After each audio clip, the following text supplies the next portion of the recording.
Hello and welcome to today's episode of A Slice of Medieval. We have a real treat today. A good friend of mine, Nathen Amin, is joining us to talk about the House of Beaufort. Nathen is an author from Carmarthenshire, although he was living in York when I first met him, and has now moved down to London. He focuses on the 15th century and the reign of Henry VII. His first book on Tudor Wales came out in 2014. And in 2017, his full-length biography, which I think is actually the standard for the Beaufort family, The House of Beaufort, was a #1 Amazon bestseller. His next book, Henry VII and the Tudor Pretenders, Simnel, Warbeck and Warwick, was also a bestseller. He is one half of a very successful duo with Matthew Lewis, arguing the various points of the Wars of the Roses, and has a gorgeous cat called Vera. Welcome, Nathen. Thank you very much, Sharon. Thank you, Derek, for inviting me on to discuss the Beauforts. Always fun to go back to what was my first proper book and have a chat. So looking forward to it. Thank you. So am I. I mean, me and you, we've spoken about the Beauforts before, and I studied Joan Beaufort myself. And when I was reading your book, I think I fell a little in love with Thomas Beaufort, who was probably the best of the three boys. But why don't you start by telling us a little bit, for those who haven't yet read the book, who were the Beauforts? Well, the Beauforts were the illegitimate children of John of Gaunt and Catherine Swynford. John of Gaunt was probably one of the most powerful men in Europe during his day, the mid to late 14th century, supremely wealthy, incredibly ambitious, as well as being the Duke of Lancaster, which he actually attained through his first marriage to an heiress named Blanche of Lancaster. As well as being Duke of Lancaster, John of Gaunt was Earl of Lancaster, Earl of Leicester, Earl of Lincoln, Earl of Derby. There was no one more powerful or richer than John of Gaunt outside the king during this day. But he did seem to have a bit of a naughty side, shall we say, and he embarked on an affair with one of his governesses in his ducal nursery, and that was Lady Catherine Swynford. Lady Catherine was married to one of John of Gaunt's retainers, a chap called Hugh Swynford from Lincoln, and this extramarital affair, it did yield 4 children born out of wedlock during the 1470s.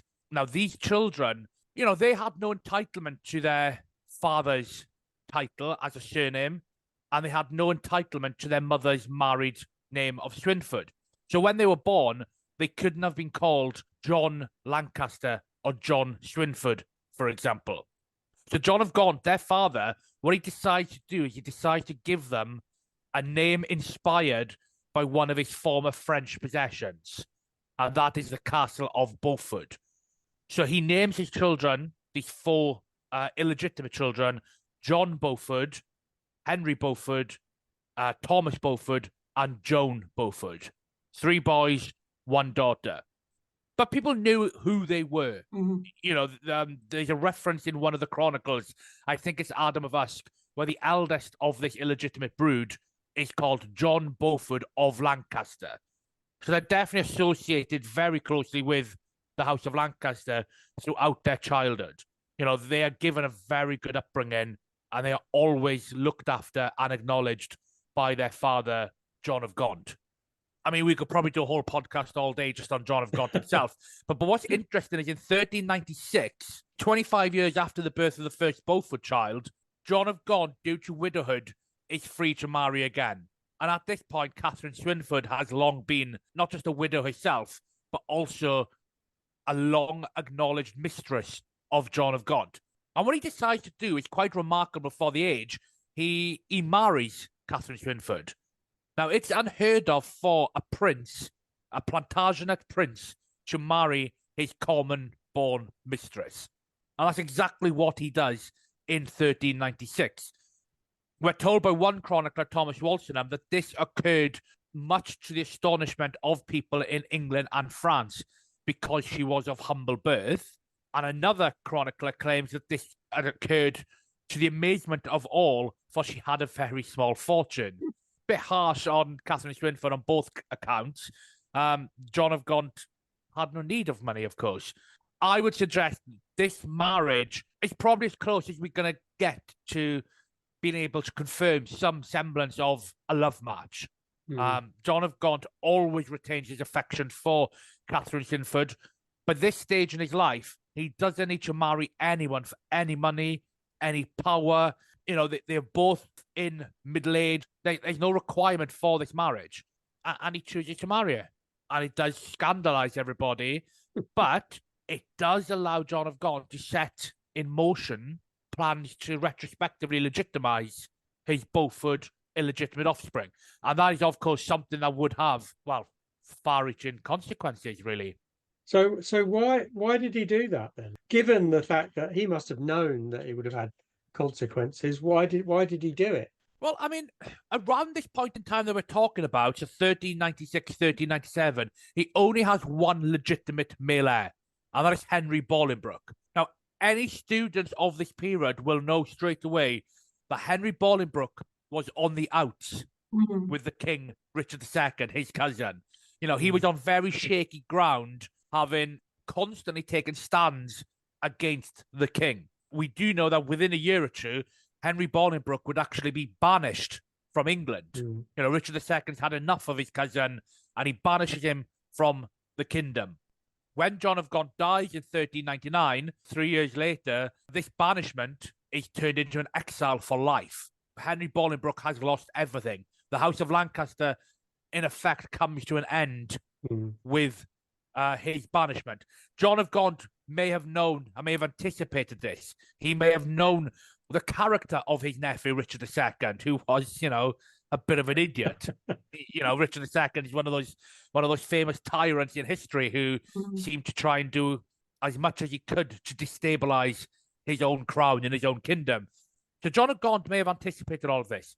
I believe there's a possibility he's tried to bring his Beaufort offspring into the legal, legitimate royal family so that it's an assurance policy. He has an alternative Lancastrian line of succession, you know, not necessarily for the crown, of course, but just for his ducal lands, you know, his possessions, his earldoms, and also to try and galvanize another group, another crew around his legitimate son, Henry Bolingbroke. You know, the Beauforts and Henry Bolingbroke had always grown up very close. They were always acknowledged half-siblings. They were raised in close proximity. They knew each other well. So I think it was some sort of insurance policy, really, to bolster the House of Lancaster during a time they were really under attack from Richard II. Now, this is a controversial one, and I know you have an idea about this. The argument against Henry VII becoming king in 1485 is that the Beauforts were barred from the throne by Henry IV. Were they really?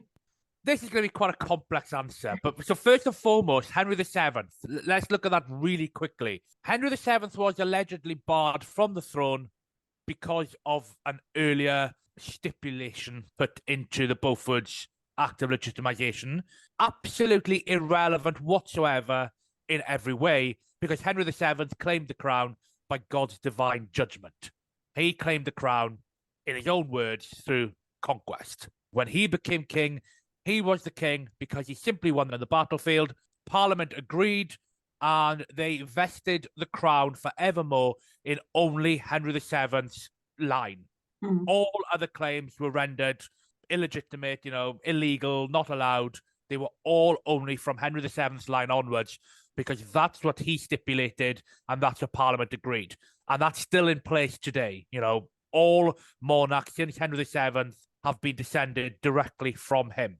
So that's first and foremost. When we're talking about this so-called barring, it's actually irrelevant. which is a funny way of actually kind of almost saying, why are we going to spend the next 10 minutes talking about it? But it comes up all the time. It is obviously very much a hot topic whenever anyone mentions the word Beaufort. As soon as you hear the word Beaufort, anywhere, especially on social media, and trust me, over the years, I know, you hear about this barring. So let's quickly look at the actual act of legitimization, first of all. In 1396, John of God marries Catherine Swynford. He then starts the process of legitimizing his children for the reasons we've already discussed. He does two things. He appeals to the Pope and he appeals to Parliament.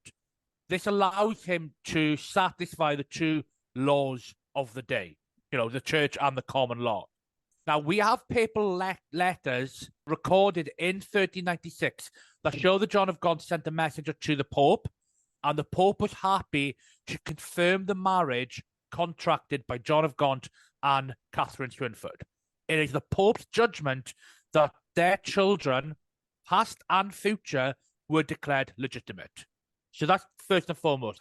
A couple of months later, January 1397, Parliament assembles in Westminster. And, it's a very long, rambling act of Parliament. But the bottom line is that the Beauforts are permitted to be raised, elected, and assume all owners in the land as if they were born in lawful matrimony. That's what Parliament said in 1397.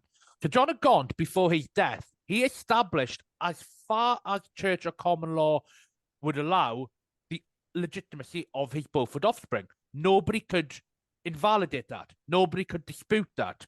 It is there in 1397 in the Act of Parliament, endorsed by the Pope. Now, 10 years later, there's a new king. It is Henry Bolingbroke, Henry IV, the half-brothers of the Beauforts. And we suddenly get this instant where John Beaufort, the eldest of the Beaufort children, has asked for an exemplification of his legitimacy. Now, there's two possible reasons I can see for this happening. One is that 10 years later, John Beaufort suddenly has children of his own. Because he's been made legitimate, he's been allowed to rise in the nobility, and he is now the Earl of Somerset. He couldn't have done that before he was made legitimate. Now he's legitimate, he's the Earl of Somerset. He's doing very well for himself, and his half-brother is the king. Could it be that he just wanted to double-check that everything was, hunky-dory? Was everything above board? More likely, I would now suggest, is an exemplification means a copy of. People lose patents, they lose documents all the time during the medieval age. That's why we have the exemplification process. You're just asking for another copy of something you've already been granted: land, property, inheritance. So he asks for this exemplification, and he gets it. Now, historians and people all over social media now say that it was at this moment that Henry IV added a bar to the Act of Legitimacy. He added three simple words: accepta dignitat regali. And he added this to the document to show that the Beauforts could attain all honours in the land, earldoms, dukedoms, etc., but they could not attain to the royal dignity. They could not become kings. And that's what everyone says. It was added in 1407. The Beauforts were barred. The Tudors were barred. End of story. No one's actually bothered to look into this.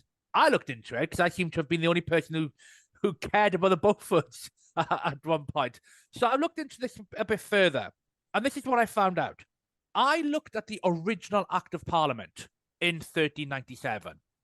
This is the Act of Parliament that grants the Beauforts rights to everything. And it is true, there are three words written on this document: accept to the royal dignity.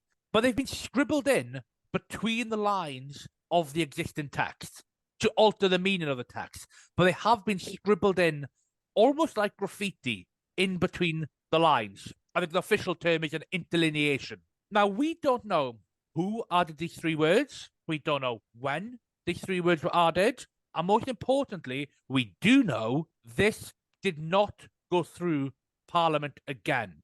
So 1407, we have the parliamentary records. There is no evidence whatsoever that this was discussed by Parliament, Parliament agreed to it, and Parliament passed it. It didn't exist. All we know is somebody wrote three words on the original Act of Parliament. Now, if Parliament did not discuss this, if Parliament did not endorse those changes, or if Parliament did not just create a new Act of Parliament with those changes, it simply is not a legal document. It amounts to nothing more than historical graffiti. Now, I don't have enough pull, and nobody cares enough about this document to have it actually analysed. My suggestion is that these three words were added at the time. I believe that they were contemporary. I believe they were probably added under the aegis of the Archbishop of Canterbury, Henry Cecchelli. Now, he was Lord Chancellor at this time, so he was in charge of, well, the Chancery. He was in charge of the clerks. He was in charge of the men who were responsible for looking after these documents. And he was also engaged in something of a Cold War with the Beaufort family in 1407. I can suggest during this period in time when the king was ill, the king was fretting over the succession, there was a war going on at court between the Archbishop on one side and the Beauforts and their nephew, Prince Henry, the future Henry V, on the other side. And I can see the Archbishop getting these three words added to, who knows, to use against the Beauforts down the line. Now, what's important to stress here is, again, first of all, if Parliament does not discuss this or endorse this, it's legally nothing. It's nonsense. It's just graffiti. Secondly, nobody's ever mentioned this bar. It's never been mentioned during the day. No. 1450, so 50 years later, or 40 years later, wherever, my maths isn't my best feature, there is an accusation levelled at the Duke of Suffolk. The Duke of Suffolk was famously beheaded on a small boat just before the outbreak of the Wars of the Roses. And one of the claims made against him in Parliament was that he was planning to marry his son, John de la Pole, to a 7-year-old heiress named Margaret Beaufort. And his plan, he was accused of, was that he planned to put his blood on the throne of England. Now, how can that be? How can this 7-year-old girl, Margaret Beaufort, how can she be used to put her blood on the throne if everybody knew the Beauforts were barred from the throne? So that's not mentioned. 1483, Richard III does everything he can to rant, rave, wail against Henry Tudor's background.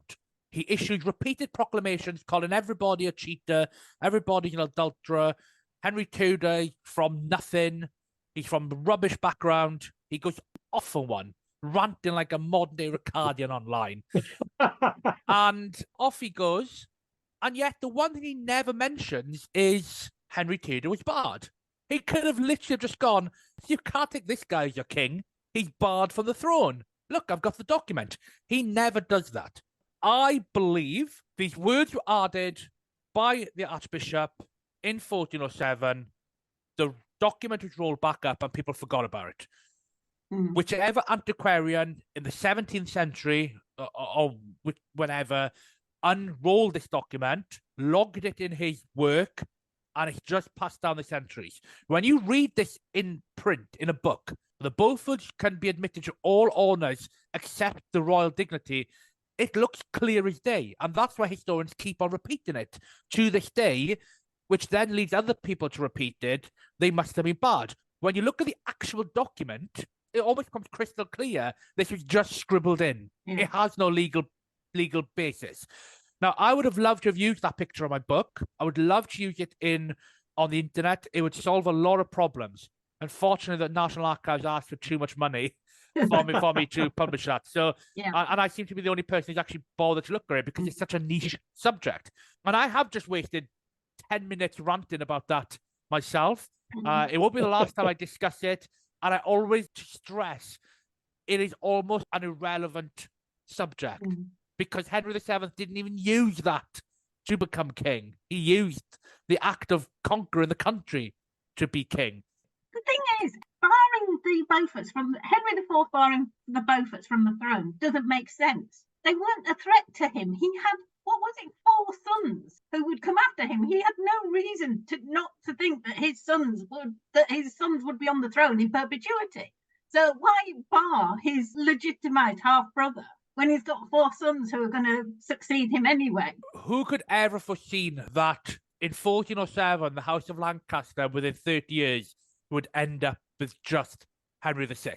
Mm. Now, who could ever foresee that? I also think not a lot of work is put into analysing the feud that takes place between Edmund Beaufort, the Duke of Somerset, and Richard, Duke of York, Yes. in the late 1440s and the early 1450s. Now, the Wars of the Roses is not a war between York and Lancaster. It's a war between York and Beaufort.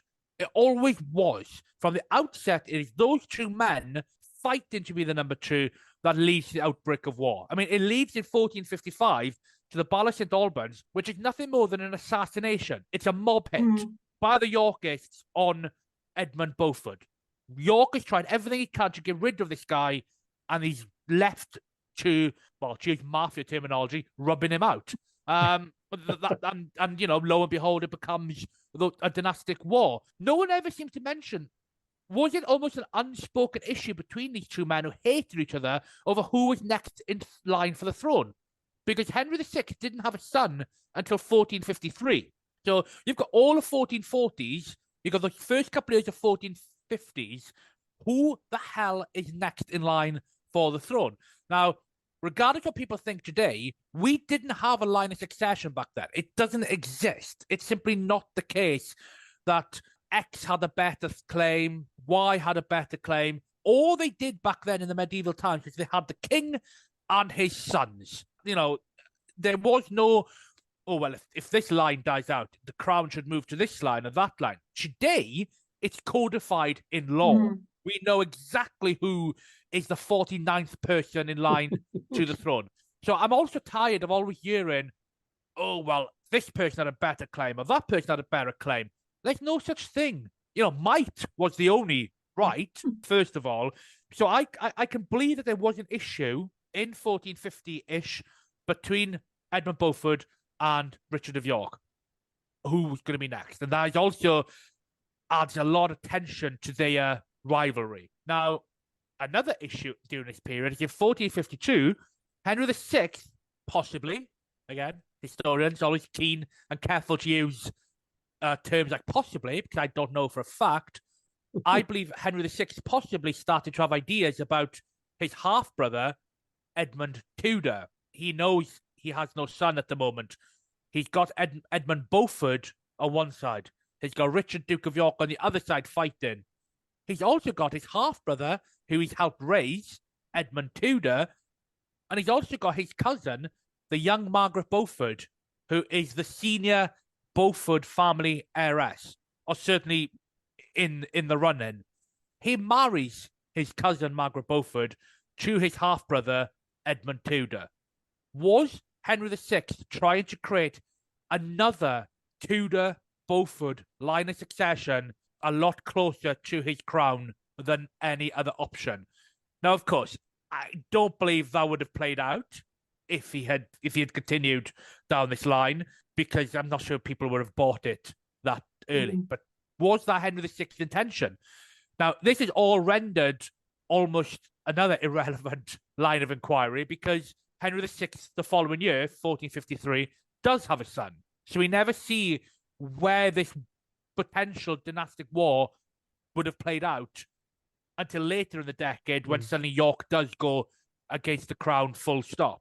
So, you know, it's all very interesting. It's all very fascinating, and always be wary of people who talk about whoever had the greatest right online. Well, I think a lot of discussion, modern discussion about the Wars of the Roses, is based on modern ideas of what people think life was like. And it's usually wrong, because the medieval mindset is completely different. The things they regarded as significant, important, even crucial, are very different from the sort of things that we value and regard as being important. So, yeah, I mean, that's just one of many things in the Wars of the Roses which one could take issue with. And I will do in my book later in the year. I mean, you've implied, I think you might actually have said, that Henry IV got on well with the Beauforts. Was that always the case? Did they always? And what about the young prince? You mentioned Prince Henry. Was he on good terms with the Beauforts or not? Yeah, so there doesn't seem to be any real evidence of any breach between the Beauforts or the main Lancastrian line. We know that when Henry Bolingbroke invades England in 1399 to, become king, he gets to Bristol. I mean, I'm going to have to really try and remember now how people can, pick up my book, The House of Beaufort, on sale at all good bookshops. Off the top of my head, I believe there was an incident where Henry Bolingbroke, soon to be Henry IV, reaches Bristol, and he is met there by his half-brother, John Beaufort.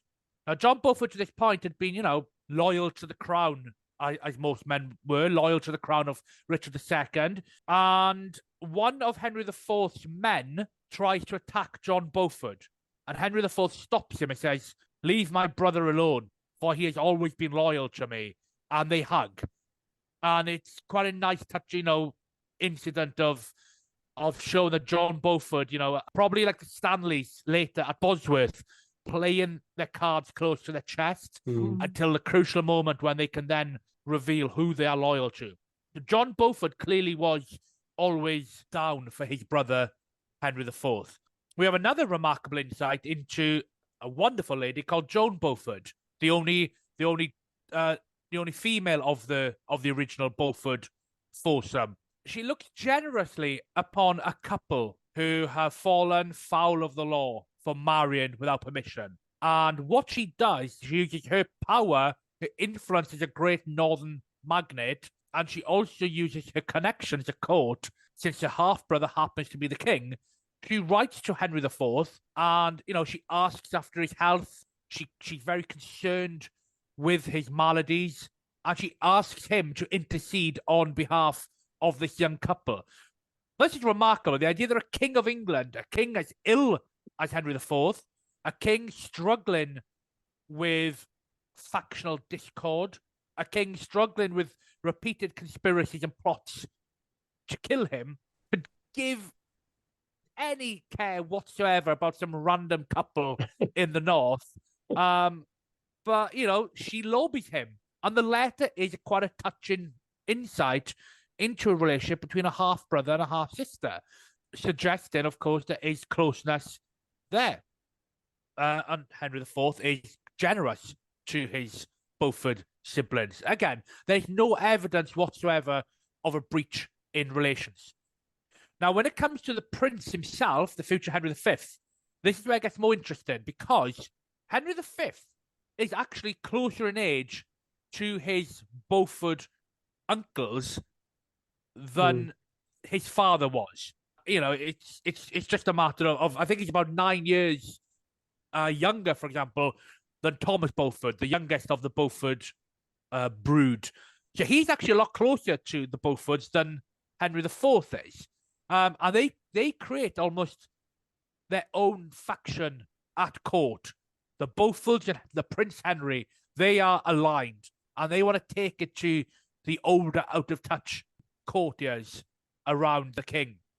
And it's quite interesting because when Henry V becomes king, he brings the Beauforts along with him. They are the most powerful men around the crown. We have Bishop Henry Beaufort, the Bishop of Winchester, who would become a cardinal, one of the most powerful men in the 15th century, the chief financier, really, of the Lancastrian dynasty. Very few people ploughed more money into keeping the Lancastrians on the throne than Henry Beaufort. And why wouldn't he? He was, of course, a Lancastrian himself. And then we have Thomas Beaufort, one of the younger Beauforts. So as I said, he's an uncle of Henry V.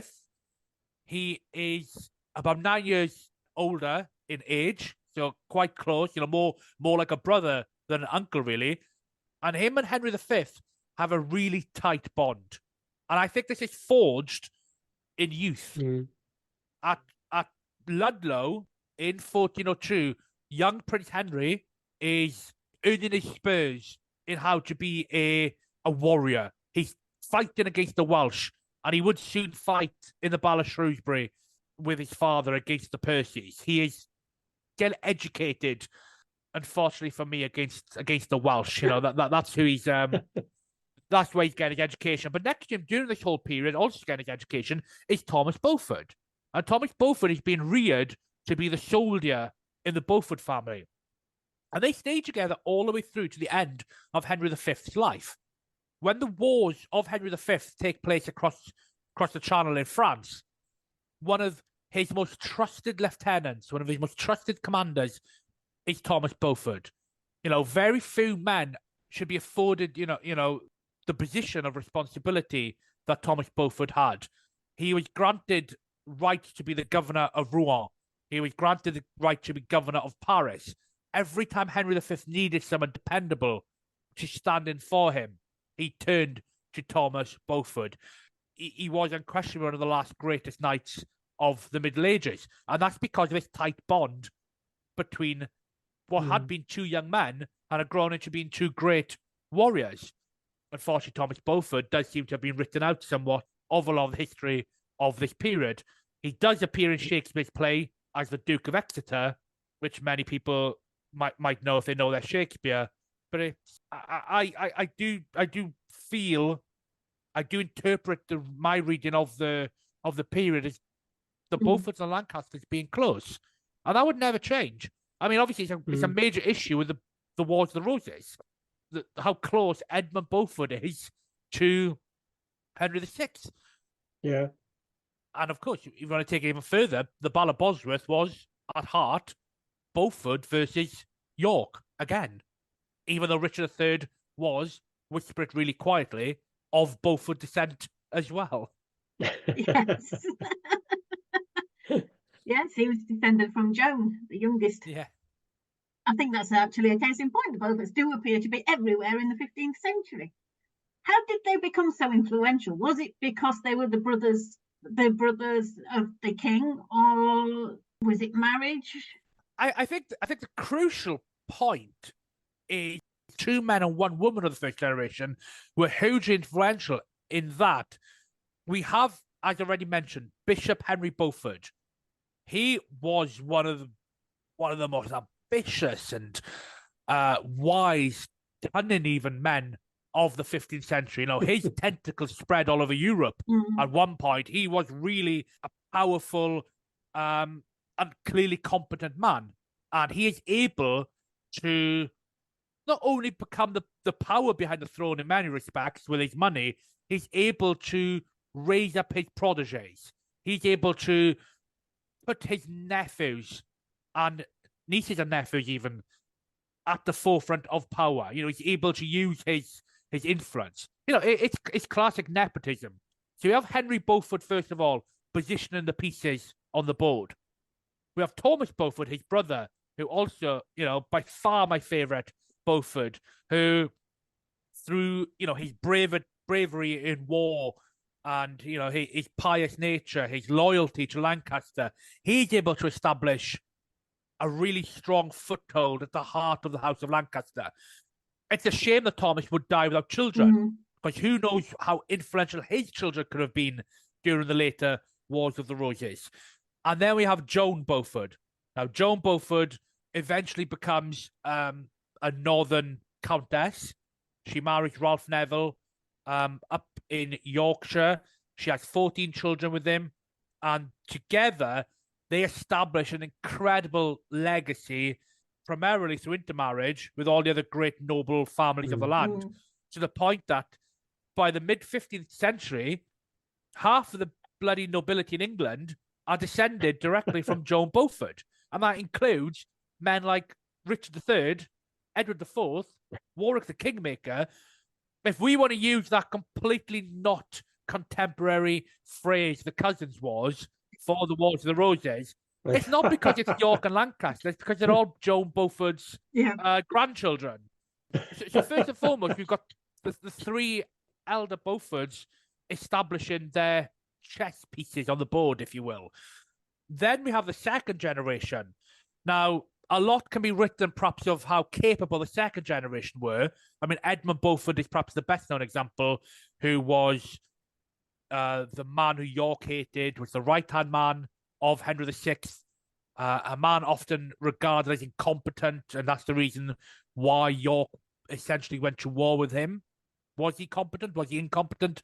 I mean, it's a debate to be had, but he clearly had been positioned next to the king his entire life and was there for the duration. I mean, he was there.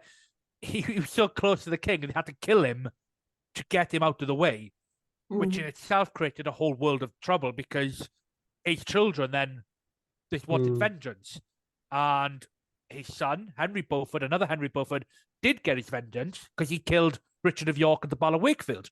But then that created another son who wanted vengeance, which was Edward IV, and on it goes until Henry VII came along and wiped the slate clean. So you know, it is that original generation who really did make the best of the hand that dealt them. You know, they were illegitimate till their early 20s.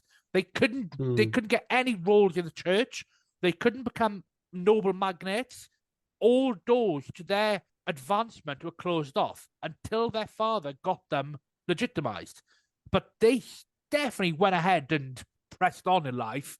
You know, of that original generation, just to end the point, the eldest John Beaufort became Earl of Somerset. You know, he was the one who ultimately Margaret Beaufort would be his heiress. You have John Beaufort, Earl of Somerset. We then have Cardinal Henry Beaufort, one of the most powerful men in Europe, and at one point tried to become Pope. Unfortunately for him, they don't do English popes. So, you know, so his ambitions were curtailed there. We have Thomas Beaufort. He was initially supposed to be just a soldier in the family, but he rose high enough to become the Duke of Exeter. In fact, at the point he was made Duke of Exeter in 1419, because he was doing so good in France, there were only 3 other dukes in all of England, and all 3 were the brothers of Henry V. So Thomas Beaufort was the only duke who was not brother of the king. And I think that says 2 things. That says the closeness between the Beauforts and the Lancasters, that Henry V was willing to make someone who wasn't his brother a duke, and also just how competent he must have been. You know, he earned that honor, and it was another recognition. He earned that honor as well because he was one of us. He was a Lancaster at heart.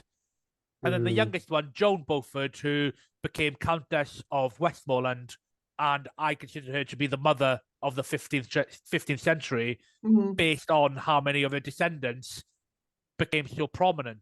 She really laid out her plan ahead of her and saw it through. You know, she was redoubtable in every manner of the word.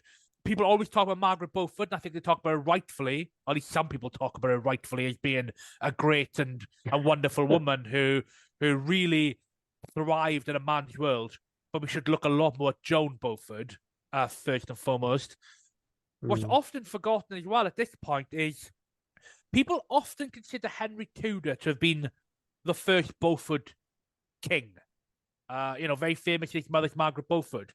Not true, in that, as already touched upon, Edward IV and Richard III, and we should never forget another true king, Edward V. Edward IV, Edward V, and Richard III were all Beaufort blooded. You know, their grandmother was Cecily Neville, or their mother even was Cecily Neville, who was the daughter of Joan Beaufort. So they were Beaufort descended. But the first king who was Beaufort descended was actually James of Scotland, James II of Scotland. And that's because his mother was a different Joan Beaufort. So just going back to the Bishop of Winchester, Cardinal Henry Beaufort, he was so ambitious that in 1424, I want to say, or 1425, he married his niece, Joan Beaufort, into the Scottish royal family. And that's a remarkable ambition for a man who only 25 years earlier had been illegitimate with all the doors closed to him. So I think, to answer your question in a 1-sentence line, not the last 10 minutes which I've taken up, how did the Beauforts become so influential? Cardinal Henry Beaufort. Once he got legitimized, he started strategizing how to keep his family center of politics. And it worked until it didn't. I would just like to point out to our listeners that Nathen wrote this book. Well, it was published 7 years ago. So he wrote it 8-9 years ago. And he still knows so much. He's done so much detail into these responses. It's absolutely fabulous. I just wanted to point out how good your memory must be, Nathen. I think one thing that I do find difficult, and obviously you both know this yourselves, is when you're writing a book, you really do, you live it. You live Mm. every single person, moment, and then as soon as you've written it, you forget it all. Yeah. Yeah. I mean, I have forgotten 95% at least of what I've written, and it's very frustrating. Sometimes you do flick through the book, and you sit there and you're suddenly reading your own book, and you're like, "Oh, this is fantastic! This guy's brilliant! I did not know that this person did this or Yeah. this happened." And then, oh, hang on, I wrote this. I live I lived this castle siege for 2 weeks. You know, Mm. so thank you for that, because yeah, you do forget. Yeah, very much so. Yeah, yeah. So I think you've told us already that your favourite Beaufort is Thomas, and you make a good case for that. What about your least favourite? It's quite difficult because obviously the problem of a biographer is that, for better or for worse, you do get taken with your subjects. I mean, there's a reason why you're writing books in the first place. And you can call it historian bias, you can call it whatever you want. But the fact is, for most of us, we grow to like, defend, champion the people we write about. And that's just should be expected. If I had to pick a least favorite Beaufort, with that being said, I would probably go for John Beaufort, who's the father of Margaret Beaufort. And the reason for that is he just seems to have been a rash idiot. Basically, he got captured in battle at the age of about 21. And he spent the next 20 years in French prison as a prisoner of the French awaiting ransom. And the ransom was never really paid. And I think there's reasons for it, but going back to our previous question, I just can't remember the political circumstances. But wherever they were, he remained in French hands for 20 years. I think the English had a Duke of Orleans or something. And they didn't want to exchange it. They did, yeah. But eventually, in his mid-40s, he gets ransomed. This is about 1443, 1444. He comes out and he is the senior head of the family. He is the Duke of Somerset. He is the man. But in the 20 years he's been away, his younger brother, Edmund Beaufort, has been the champion of the family. He's been the one running the show, as well as obviously a lot of other wider magnates. But John Beaufort comes out of prison. It's my turn to go back and fight the French. Straight away, he wants to go back across the channel. Now, his uncle, Cardinal Henry Beaufort, goes, okay. And this is also a big problem with the Beaufort family, is that other members of the nobility didn't have the money or weren't given the money to fight, including the Duke of York. The Beauforts had their uncle's cash, and he just simply funded their escapades. John Beaufort goes straight back over to France and gets bartered again. And then he gets another war chest. He gets bartered again. I view him as coming out of prison like a batter of hell. He's so rash, he's so desperate to go and make up for lost time that he doesn't stop for a moment and think, do I even know what I'm doing?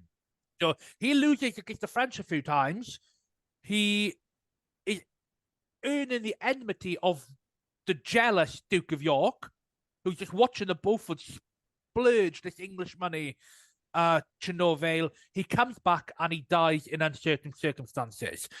Now, it's often said this was suicide. It may very well have been. But we are told that he dies in Corfe Castle, the Beaufort seat, in uncertain circumstances suddenly. The one source that says this may have been by his own hand is the Crowland Chronicler. Now, our friend at Crowland is a very good insight into all things 15th century, but it does need to be stressed that the Abbey of Crowland and John Beaufort were engaged in a dispute at the time of his death. He owned Deepin Manor, and he wanted to build a road across the fenland there, and he didn't want the Abbey to be allowed to use it. And the Abbey were furious about this, and it was just a bit of a local neighbourly issue. But I can see a scenario where just a bit of spiteful gossiping put in by the chronicler. It is said that he died by his own hand, but who knows? So whatever the quote goes, and that's obviously come down as a fact because we can only use the evidence we have to it. So I think it's unproven that he died by suicide, and obviously it's quite for the medieval time, that's quite a big charge the point is, he died. I mean, how he died before his time. He at this point, I forgot to say that he had been basically banished from court. He'd come home. He was denigrated. He was, he failed. He was an idiot, and he disappeared. I've made myself look bad now because it's almost made it sound like this guy has been banished from court in shame. Literally hounded to his grave either way. And he's my least favorite, but hopefully I'll be able to stress that basically I don't really have least favorites, but I think it would be him. He just didn't get up too much, and it's a shame that he wasted 20 years of his time in a French prison. He did leave behind a 1-year-old daughter, Margaret Beaufort, and his death left her being the senior Beaufort heir in the male line, and she would obviously transmit that legacy with aplomb to her only child, Henry Tudor. It does make you wonder what his life might have been like if he hadn't spent 20 years in imprisonment. Yeah, he could have ended up being, trained better in the art of politics and the art of war. He's simply been removed from the scene at 21 and has come back at 44 or whatever he was, but without the knowledge that he would have gained during them years. And in the meantime, his younger brother, Edmund Beaufort, has taken up the family mantle. Now, Edmund Beaufort himself might have felt a bit put out when his brother came back. Like, oh, God, I'm now going to defer to you, even though I've been the one fighting the French for the last 15 years.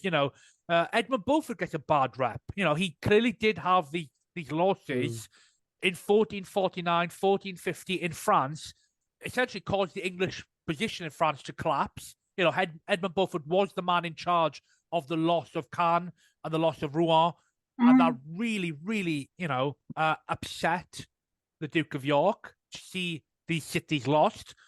I think the evidence suggests Edmund Beaufort didn't really there wasn't really much he could have done about it. The French simply were in the ascendancy too much at this time. He had to surrender those towns, but obviously this created a lot of heat on his position in England. But it's often overlooked just how good or how successful Edmund Beaufort was in the 1430s in France and the early 1440s. I mean, in 1436, at the Siege of Calais, Edmund Beaufort was the hero of England. History isn't black and white. History isn't goodies and baddies and people who have done good and people who have done bad. It's a lot more complex than that. Everything can be, ultimately it all comes down to narrative. Another word for narrative might be propaganda.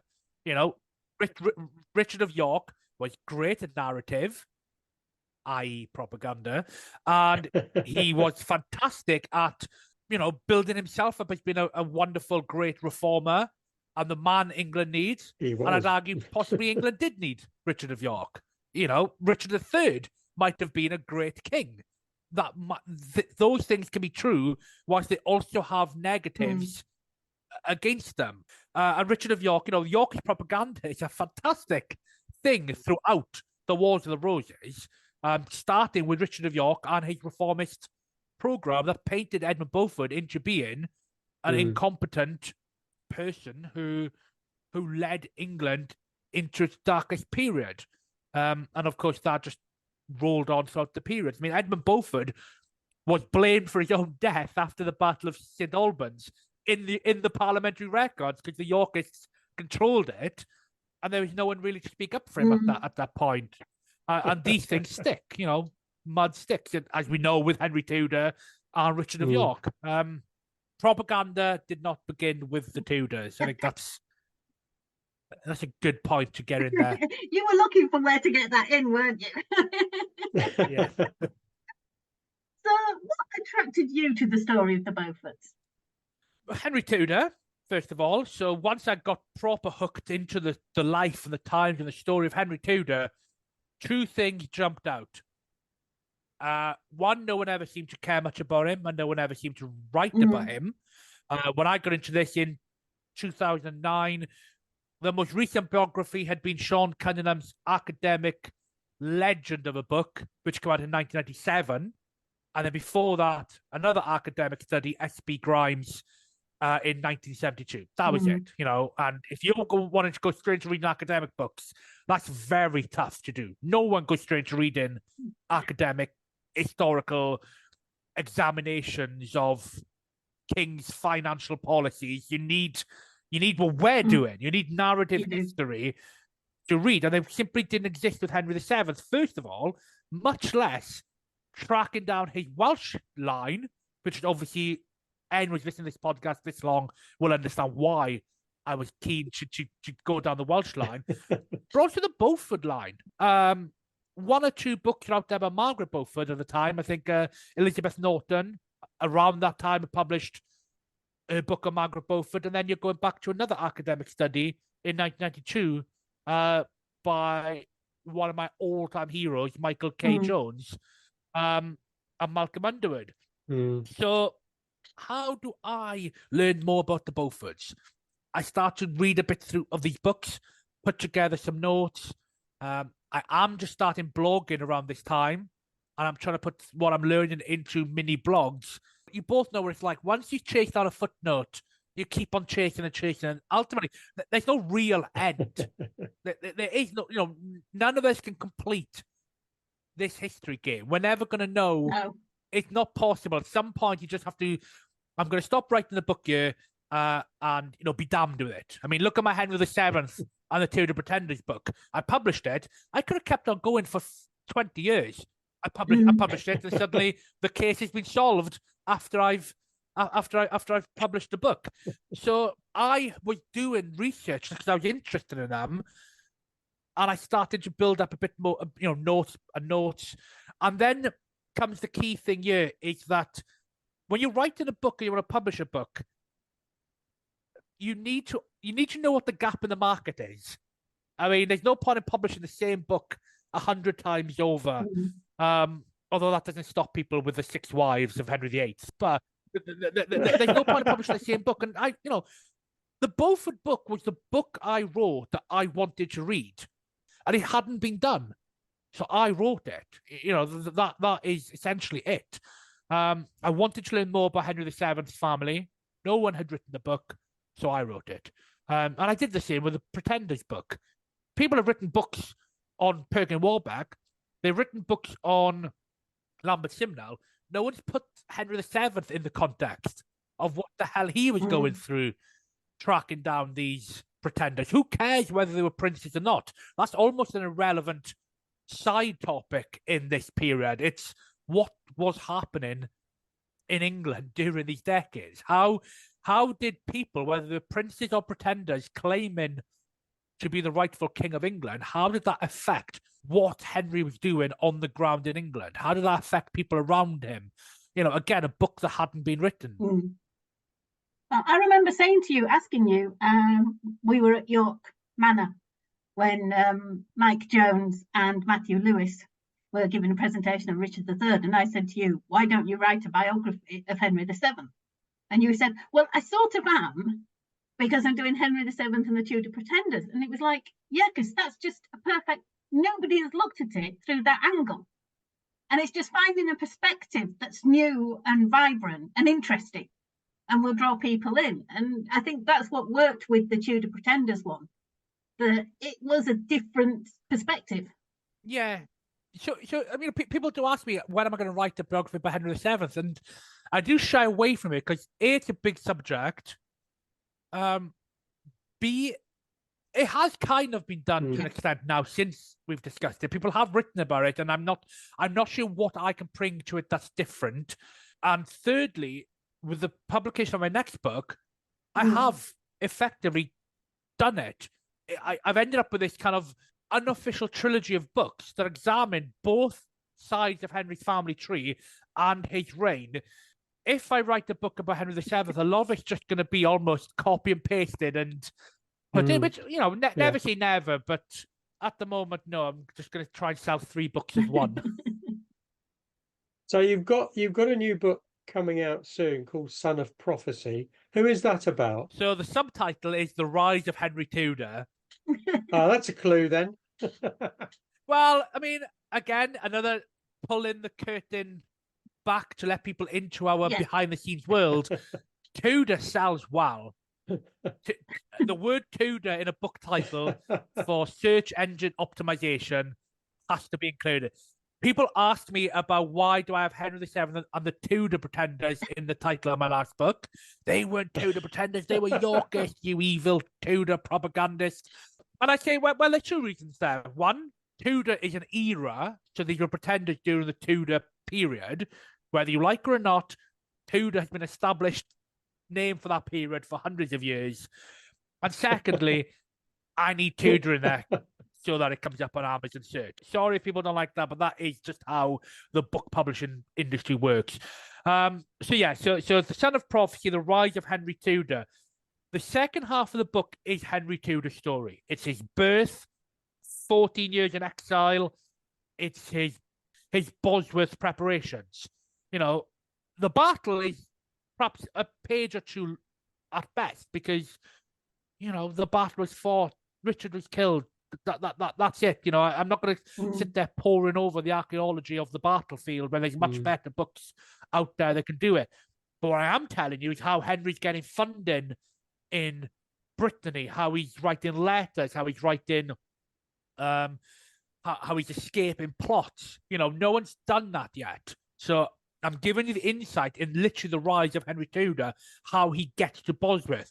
But that's the second half of the book. The first half of the book is 300 years of his family background in Wales. It's where did they even come from? And that was interesting for me because I had to write all about King John. I had to write about Edward I's conquest of Wales, Magna Carta. I don't know much about that subject other than the basics. I'm having to explore. I don't like King John. He's an arsehole. You know, but you're having to explore all of this. And then the 14th century, again, I know about the Beauforts, but it's still a bit of a blank century for me. I don't know much about the Cressy campaign and the Black Death. You know, that's not my specialty, but I had to cover it to put my characters in their context of their time. We have Owen Tudor. You know, how did a Welshman, a Welsh squire, attract, marry, and father children with a queen? You know, Welsh charm. It's not a bad story, is it? No, yeah. But it's an incredible epic. And I think I've done what I did with the Beaufort book. I mean, the Beaufort book by far seems to be my most well-received and highest selling book. And I think a lot of people, they like how tight the story was, how fast the narrative was. And the reason for that, because I simply had to cut 50,000 words out. And I was devastated at the time, but it made the book so fast-paced. You know, I've almost mastered it now, I think. I'm never going to master it, but I'm a lot better now than where I was writing the Beaufort book in knowing what story is going to hit, what the golden thread is from the start to the end. Like, people always ask, I got this from Chris Skidmore. I went to a talk that Chris Skidmore did long before I even dreamed of writing books. You were starting your book, your first line in your book and your last line, there's a reason why you're telling the story. And he was discussing this with his Bosworth book in particular. You know, never move off that golden thread. Doesn't matter what else is happening. People are going to say you didn't include this or that. You don't know what you're talking about. Irrelevant. I'll just give you a perfect example from the Beaufort book. I write in reasonable length in that book about the Battle of Towton, the Second Battle of St Albans, the Battle of Hedgley Moor, the Battle of Hexham, and I scarcely mention in a line what happened at the Battle of Mortimer's Cross, for example, because the Beauforts were at some of those battles and they weren't at others. I'm going to write what my guys were up to in this battle. I'm going to write what they're doing, what they're thinking, what they're feeling. Mortimer's Cross. Oh, well, the battle was fought this day. Now, what this meant for the Beauforts was never get off that golden line.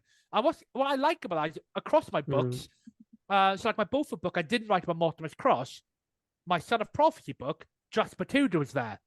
I'm all over the Mortimer's Cross campaign, and it all kind of fits together a lot. Obviously, if you're writing a Wars of Roses book, you can't do that. That is your golden thread. But I think it's a valuable lesson to let people know, and it's worked well for me. I've advised a number of writers about that. Actually, it's the way I do it. I remember it is my A-level teacher used to tell me, answer the question. Yeah. Know what your question is at the beginning and answer that question. And if you start going offline, are you answering the question, or have you gone off on a tangent? So that's what brings me back. Same thing, the golden line, answer the question, just stick to the question you've set yourself and answer that. And it helps you stay focused and make sure you don't include irrelevancies. It's a learning curve, though, isn't it? I mean, like you, my first book came out the same year as the Beauforts did. So it's just a learning curve of what you, and it's a steep learning curve when you write your first book, because you don't get your hand held by your editor. That was a bit of a surprise for me. You know, they just leave you to it and then wait until you send in the manuscript. So do you have a new project in the works, or are you taking a break? I'm retired at the moment, so no, I don't have a new project in the works. It's the first time in 10 years I'm not writing at all, which may be why you might be seeing a bit more blogging and substacking from me at the moment, because it's quite nice, because all my other previous books, I've got the contract in just about as I submit, so you're just straight back into it. But, you know, I haven't really read a book for enjoyment in 10 years. So I'm reading, I'm just relaxing. Half of me thinks I'm just wasting time every day that I'm not writing, because when you've done it for 10 years, every single day, every single moment, there's not really an obvious subject to write about. I'm never going to be an author who's just going to write books just to write them. All three of those books I've written, they've been passion projects. You know, I have something I want to tell you all about. I have something I want to knock on your door until everyone agrees with me kind of projects. And now I don't. I do have a long list of book title ideas. You know, so there's definitely ideas there, but no, at the moment I'm retired, which is good actually, because you know I'm able to spend more time actually promoting talks and getting back into all of that, you know, just giving myself a bit more free time to actually enjoy the promotion of this book and so on. But never say never. I mean, we all know it's an addiction. So yeah.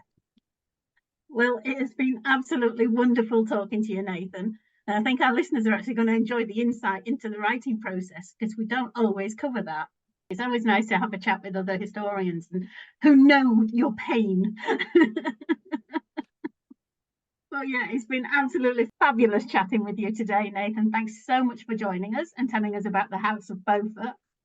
I do recommend it. It is an absolutely fabulous book. And I am hoping that The Son of Prophecy, which will be out in, is it July? 15th of July. Which is out in July, the month after my next book, which is Heroines of the Tudor World. Right, that's all my advertising for today, I think. Thank you so much for joining us, Nathen Amin. It has been amazing chatting with you. I think we could probably go on for a few more hours. Thank you very much for having me. Yeah, very good to meet you, Nathen. Thank you, Nathen. Do join us next time when we will be joined by Griff Foster to talk about the Norman Conquest and William the Conqueror. I've been Sharon Bennett Connolly. And I'm Derek Birks. Thanks for listening. And do subscribe to avoid missing a podcast. If you enjoyed it, perhaps give it a like. We'd love to have a rating or a review from you. Join us next time.